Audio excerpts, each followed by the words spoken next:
So I posted this video several weeks ago and it's gotten a lot of comments, some good, some bad. And I didn't want to jump to respond too quick because I wanted to marinate and think about some of the things you guys had to say in response. So if you want context, go back to that video, scroll through the comments, and then come back here. Now, this is a very fair point and a great question to ask. So for context, I am divorced. I'm a single mother. So I technically qualify as a baby mama. My ex and I have been apart for 8 years. We've been divorced. He is now remarried. They have a child. Good for them. Another reason that I wanted to weigh into this whole conversation is because me and my ex have always been long distance since we got divorced. He has lived out of state and now he's currently out of the country. So we've had to co-parent long distance as well. And then on top of that, I recently moved um, out of state. So I moved from Ohio, which is where we lived together. We were married, we had our children. And then he moved to a different place.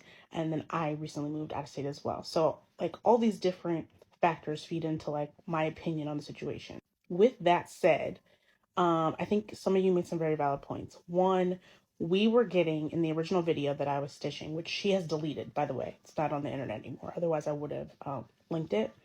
But in the original video, it was the girlfriend of the baby daddy giving like her side and like mourning the fact that her relationship was ending because the baby daddy had to move to be with his child. But here's the thing. Of course, we're only getting her side of the story. So we don't know if the baby daddy was lying, misrepresenting the situation. He could be lying to both of them.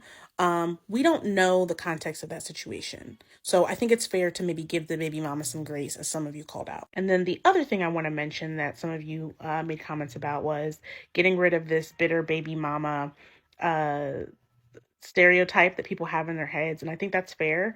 I don't think I'm a bitter baby mama. I'm happy for my ex and his new wife and their child, and he's good. My kids are good. Like, there's nothing bitter in me. So I think that's a fair call out of like, we always want to just jump to the bitter baby mama. I think it's out there. I think it exists. I have seen real life scenarios where good fathers who are trying to be active parents are using every thing at their disposal to try and be in their child's life, and the woman just refuses for nothing other than petty reasons. But I think it's fair to maybe like not jump to that immediately, especially when we don't know the full context.